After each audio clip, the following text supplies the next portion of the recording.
At it again. We have a very interesting video here that is going to expose a whole lot about our schooling system, and it's something that obviously we've touched on in previous videos a whole lot, but we haven't really heard it from a student's perspective.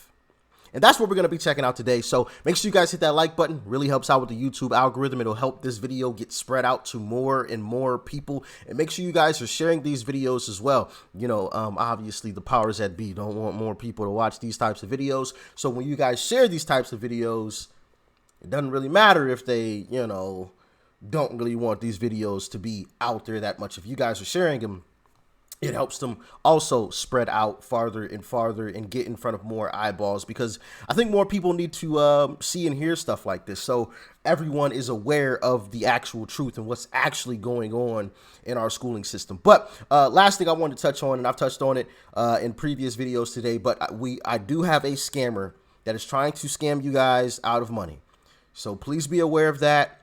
If you see the scammer, let the person know, because the scammer will comment under one of your comments. And I guess we'll try to get you guys to message them or something, and then I guess send them some money. So please be aware of that. Make sure if you think it's me, it will only say in the name, up top where the name is, it'll only say Doc Rich. There won't be anything after it. There won't be like Doc Rich Telegram or Doc Rich WhatsApp or Doc Rich, in a bunch of numbers and symbols. That's the scammer. That is not me. All right. If it's me, it'll just say Doc Rich. That is it. All right. As far as their name goes. So please be aware of that. If you see them, call them out and let whoever, they're trying to get in contact with know, hey, that's a scammer. All right. Sorry about that. But anyway, let's dive into it. Inside these schools. Despite the board's attempt to deny it, District 196 schools are quickly becoming a place where promoting activism is actually more important than promoting education. I'll take you back to my first day at RHS this fall. The principal came out and gave us a heartfelt speech about equality and standing together. He began to list countless races, such as Latino, Asian, expressing how much they matter and how important they are. But never once did he mention a race or identity that reflects me, or half the kids that were in the class. Now, members of the board, I know you haven't been to school in a while, and I know none of you, or most of you, don't have any kids left in the school district. But you must admit how uncomfortable it will be to be characterized just by your skin color on the first day of school, and be thought that you were wrong just because of your skin color. So I will never forget the look one of my friends gave me from across the room as we were sitting there listening to this blatant bias being expressed in the so-called equity statement by the leader of our school.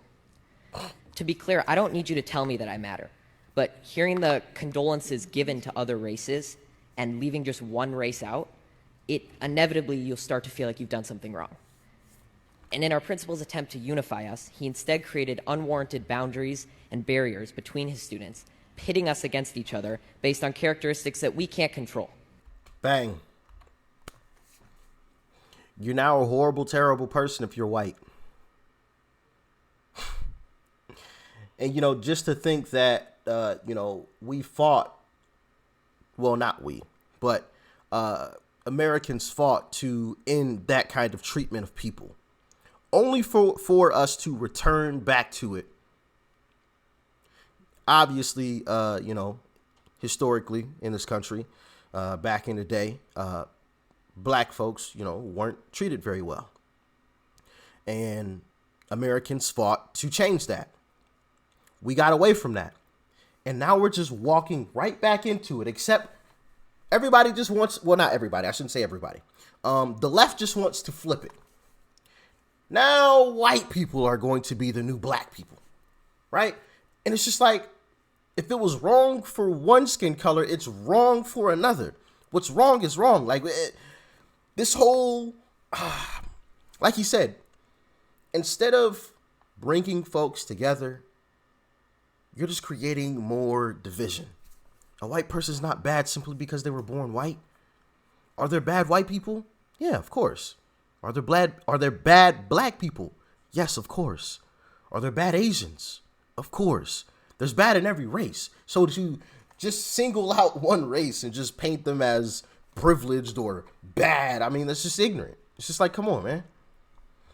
Hey, who am I? Let's listen to him. In another separate instance, I was told that writing "All Lives Matter" on the whiteboard was political and could be seen as offensive. But I guarantee you, if he wrote BLM, it would have been fine, though. Right. Double standard? Yeah, I smell it, too. BS. I questioned the teacher after class. She told me that she didn't have an answer, and she just had to erase it, and it was quickly erased. There are political signs all over RHS, about specific races that matter, specific sexual orientations that matter, and specific perspectives that matter. But when I questioned the RHS administration about how these signs were political, they told me that they were supporting human rights. So when I questioned why the equity statement couldn't represent all students, they told me that to even ask that question was outlandish and offensive.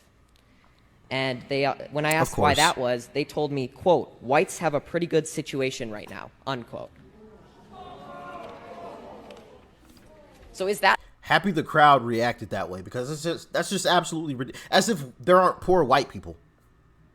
As if there aren't underprivileged white people. The same way that there's underprivileged or poor black people or Asians or Latinos. There's underprivileged in every community. There's poor in every community. So, like, all white people are rich? I got a perfect example. As a matter of fact, someone that we all know. I would assume 99% of y'all know who I'm about to say. Are you familiar with the name Eminem? Marshall Mathers? The white rapper? You know, obviously worth hundreds of millions of dollars now. I would consider him the greatest rapper of all time, but we could save that discussion for another day. Do you know how he grew up? It wasn't with millions of dollars, I'll tell you that. There's proof right there, you know? One example that we all know. Eminem, Marshall Mathers, a.k.a. the greatest rapper of all time. Like I said, we could discuss that at a later date. But don't come after me, all right? No, but all seriousness, there's proof right there. There's poor white people. So, like, Eminem just doesn't exist or something? The thought process of these folks is just like, I mean, the only way to describe them is NPCs, non-playable characters. They don't think for themselves. The machine thinks for them. Not racism. Disregarding my question merely because of the color of my skin. To be honest, after enduring a year of the people in charge telling me that I'm a racist and I'm privileged and pointing out our irreversible differences, I've never noticed race more. And it's becoming the first thing I notice when I meet someone, which has never before been the case. RHS administration confidently told me that RHS students and staff are happy with their equity statement. But from my experience in talking with other students, this is not the case. I know many kids who disagree with their teachers, but they're too scared to stand up because they're worried that their grades will be docked and their learning experience will be affected.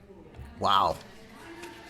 My honors government teacher, I'm not going to say his name, but he's meant. No wonder why test scores are so low. It doesn't matter about your actual knowledge. It's if you're woke or not.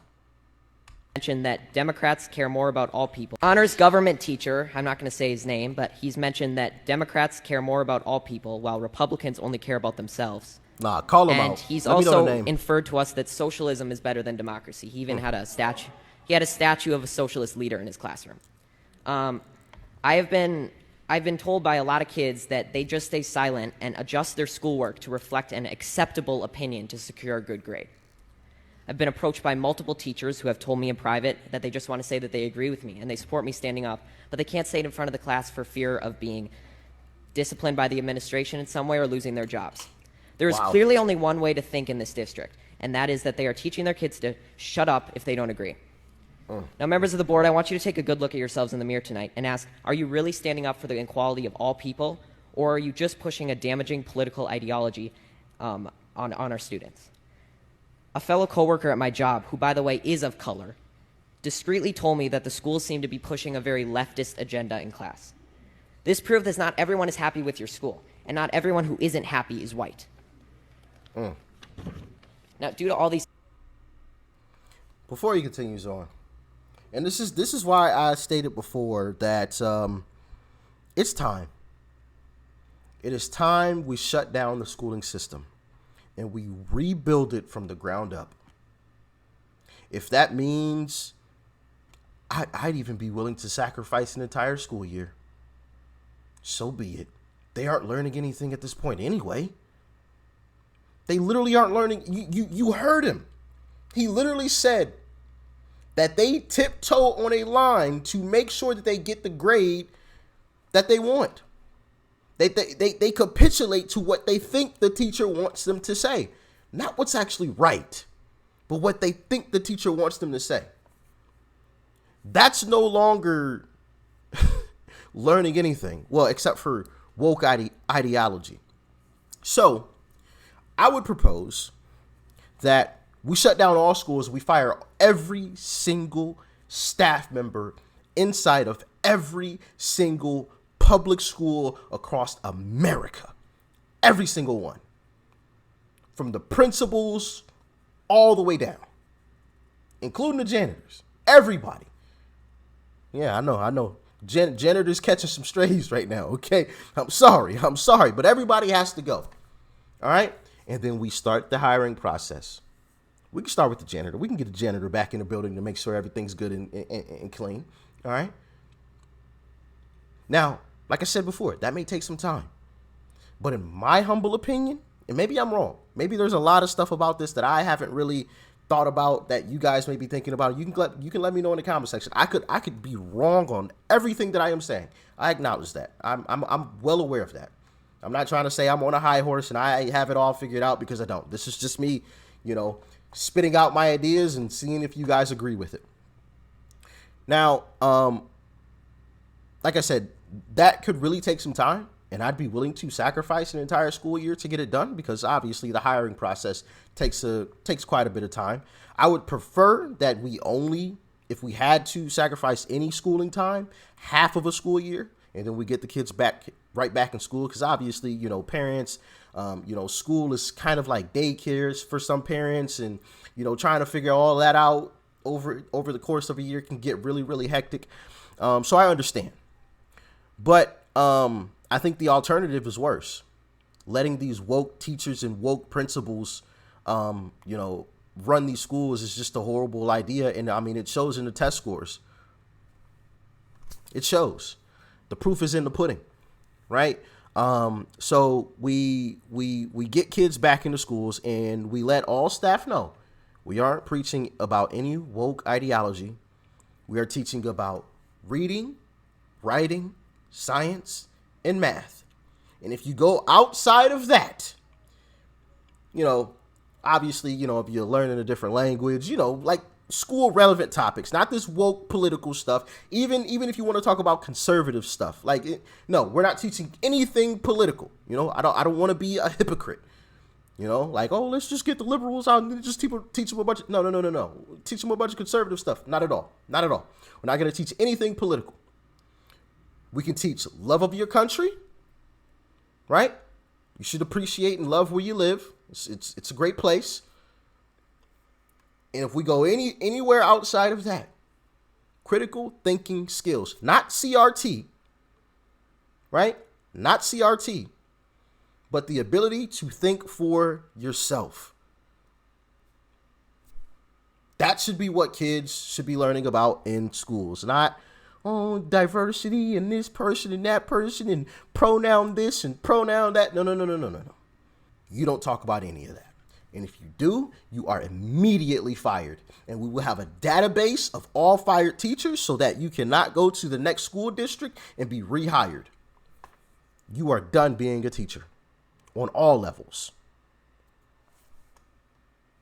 Y'all let me know how you feel about it. Y'all let me know. I know. It probably sounds really, really crazy, but I think that kind of overhaul is necessary. But that's just me. Instances I've mentioned and many more that I can't fit in this 5-minute speech, I've decided to leave this district and continue school on a private Christian school online. Good for you.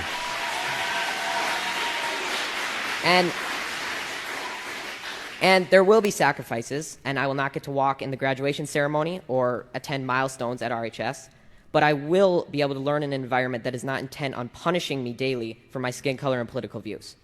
Yes, sir. Now, regardless of how you take my speech, whether you just shrug it off as malarkey or Fox News talking points, I encourage you to think about it, because someday I'm going to be a leader. I may be the president, a governor, or just a professional golfer, but I will never stop believing that everybody has value, no matter their skin color or personal beliefs. And tell them again. Because someday I'm going to be a leader. I may be the president. I'd vote for you, my brother. I'd for sure vote for you with that type of mindset. Absolutely. A governor, or just a professional golfer. But I will never stop believing that everybody has value, no matter their skin color or personal beliefs. And it's a shame that you're not going to be able to say that I was an alumni of RHS in District 196. Thank you. Wow. If you enjoy... Wow. What a powerful speech from such a young man. Obviously a profound speech there that I think needs to be heard a lot more. So make sure you guys are hitting the like button on this video. Make sure you guys are sharing this video.